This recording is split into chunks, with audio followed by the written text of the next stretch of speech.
On Sunday, it's Father's Day, the time when we remember and celebrate dads everywhere. However, this year things are a bit different. Research by the charity Father Network Scotland suggests men are struggling with their mental health now more than ever before. Throughout the pandemic, the charity says it's been inundated with calls from men in crisis.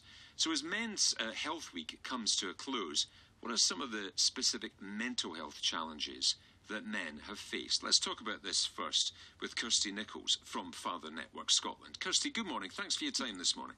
Good morning. Thank you for having us. How has the pandemic affected male mental health? What's been the change, Kirsty?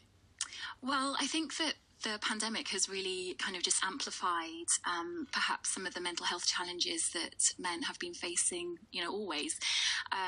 We did some research. We did two comparative studies, one during the first lockdown and one during the second lockdown. And actually, 69% of dads said their mental health or well-being had deteriorated because of the second lockdown, and that was an increase from 64%. And actually 37% told us that their mental health was bad or very bad, which, we were shocked by those figures as an organisation. Seems to be a huge proportion of dads. A big problem seems to be relationship breakdown. A lot of dads get in touch with us who are experiencing relationship breakdown, but not only that, is that they are struggling with kind of the whole issues around co-parenting, family court system, things like that, which are extremely challenging. We have also found that actually dads are experiencing real problems with their work-life balance, and actually a huge proportion are actually who answered our survey are saying that they're actually looking for new employment because they want flexible working to stay. They're facing challenges at home and at work, trying to make everything, well, as we all do. But I think, unfortunately, gender stereotypes really come into play here, and dads feel they need to be the breadwinner, which, unfortunately, most employers agree with. That sense that, a man's self-worth is so tied into their employment, leaving the house every morning, doing this thing that they do. Yes, absolutely. And actually, it was more than half of dads said that balancing work and family life was challenging or very challenging. And I think, unfortunately, we do have these kind of really outdated gender stereotypes still where, and actually the dads themselves tell us they don't feel that way. They feel very much that they want to be an equal parent. They want to be taking equal responsibility for, school drop-offs, having involvement into their child's education, just simple domestic tasks, cleaning, cooking. They want to be doing that, but actually there just isn't, the systems just aren't in place to enable them to do that. As an organisation, what we really want to happen is for employers actually to take this on board, offer flexible working, and that impact. Now I'm a female, I can see how much benefit that would have for me as well in the workplace. Trying to kind of rebalance, the gender roles at home and at work. There's a brilliant drama on BBC Two last night. We're going to talk about later this morning about it, actually, called Together, with James McAvoy and Sharon Horgan, which just explored some of these themes and some of the pressures that men face and have faced through the pandemic. What are some of the individual stories, Kirsty, that you've been hearing from men who are in touch with you? Well, I think I was only talking to one dad yesterday, actually, who throughout the pandemic hasn't been able to see his children, just because of the family court system slowed down and actually is really struggling. And it is it's the isolation, to be honest with you, I think. And something that we have really discovered is that I think that dads quite often, there's this kind of myth that men don't want to talk about their feelings, and it's just not true. Something that we're dads tell us all the time, they're really open to talking about their feelings, but they just can't find an outlet for that. They're full to the brim of stories and experiences they want to talk about, but actually they just don't feel like they have the outlet to do that. And something that we are just so excited to be doing is that we've been funded by Movember for this mental health app for men in Scotland. So we're actually going to be developing this app, which is going to offer peer support via an app for all men in Scotland, so they can actually find those social connections and talk and have access to it kind of 24/7. So if they do feel like they want to talk about their feelings, then that it's open to them to do that. So that's really good. I mean, it's good that is a generational change, that men are now more able to talk about pressures and mental health than perhaps their fathers or their grandfathers' generation were able to do. But I guess during lockdown, the challenge would be, who do you have that conversation with? And if your partner, maybe your relationship's going through difficulties and you're not able to do that, that's possibly been part of the difficulty around this. Yeah, absolutely. I think, unfortunately, a lot of the organisation, I mean, we work with a whole network of organisations, and they've been brilliant at kind of adapting. Like us, they've kind of got WhatsApp. We've got a peer support WhatsApp group. Everything's kind of face-to-face contact kind of disappeared, didn't it? And we were all kind of online more. And organisations, charities we work with have been brilliant at actually adapting to that and getting that connection online. But I think something that is really important to remember is that not to gender stereotype in any way, but it's a different type of communication sometimes that men want to have. Services have said maybe a Facebook group just doesn't work, and they need to kind of adapt to that. I think something that we've really discovered though is that the services that are available to men unfortunately just are kind of going unfunded, and there does need to be a kind of, I think, a rethink around that, and kind of these peer support groups and these opportunities for dads to get together. And I think the important thing is to remember that it might not be kind of the first time that a man goes along to a peer support session. It might not be second time, third time, but it's kind of really persisting. And when they feel comfortable in the situation they're in and within that group, then they will talk and they will seek support. But again, it's like having the time and the funding to enable that to happen. Sure. Kirsty, stay with me. Here's Brian Stark now. Brian's a dad of one. Brian, thanks for your time this morning. What's been your experiences through the pandemic? The pandemic kind of gave a nice opportunity to reconnect what is really important, and that is your family. The pressure was kind of taken off when the world stopped, and allowed you to really step back and smell the roses. Spend more time with the family, spend more time with the kids, do things that, as a society, we see as cute hobbies in men.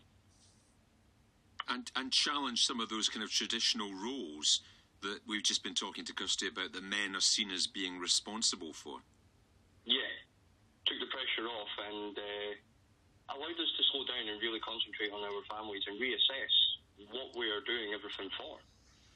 Kirsty thinks it's easier for us now to have these conversations around men's mental health. Do you think it is? What's been your experience?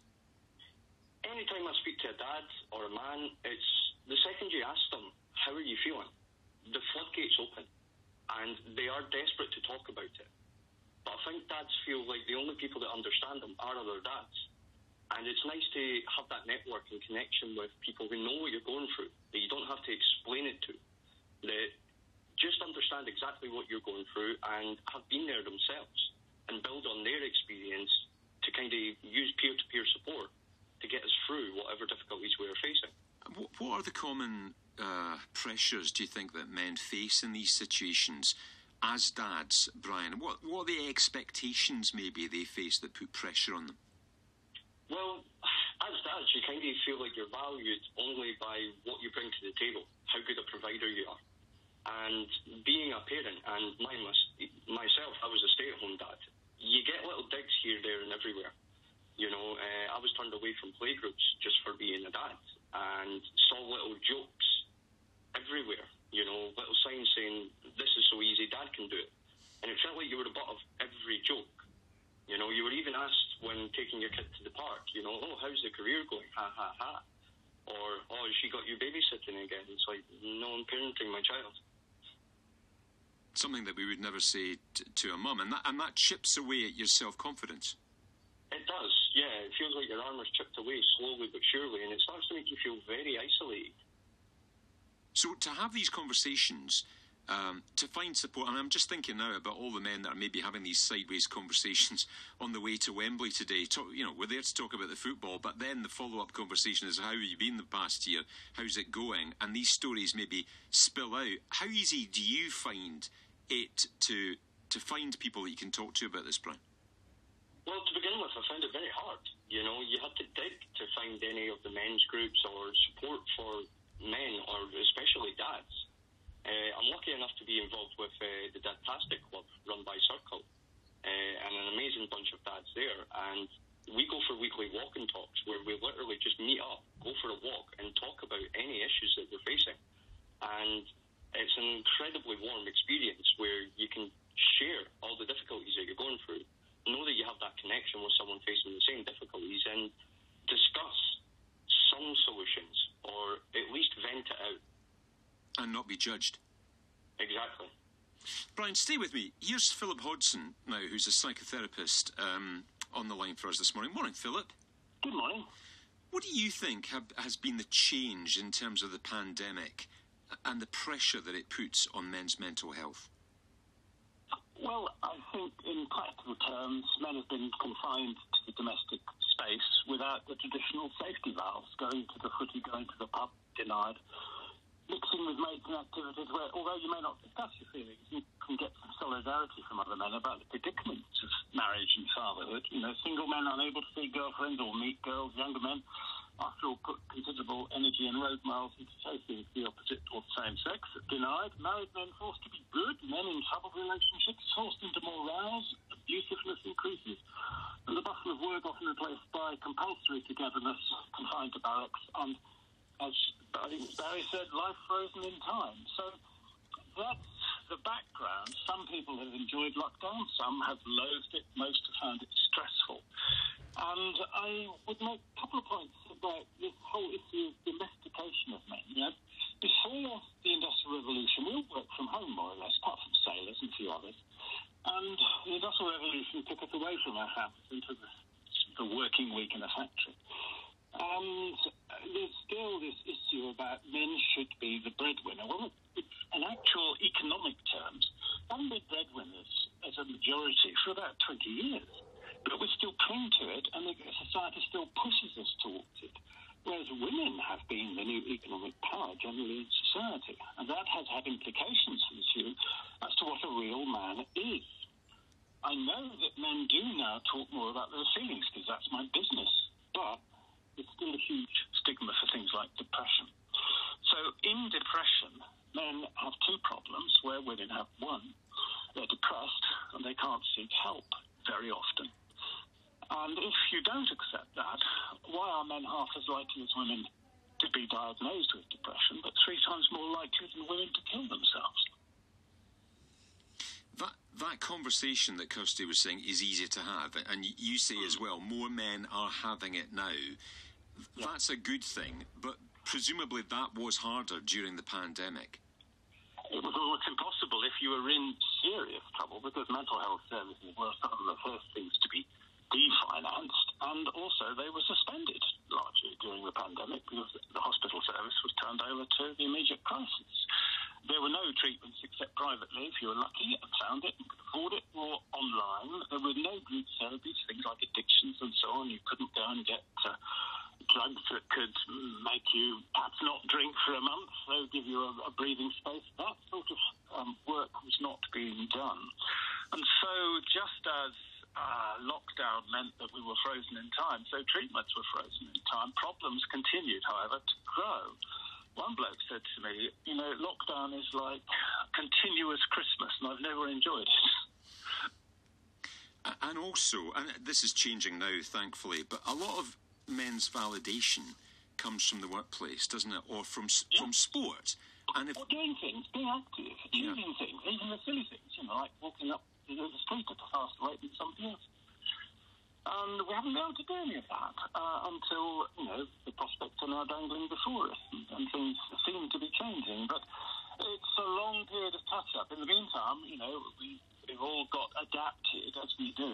Humans are terribly adaptable to the life on the sofa, and we're not particularly fit at the moment. We have perhaps resorted to comfort eating and comfort living. And many people are actually afraid now to go out. They've got a kind of socially induced agoraphobia.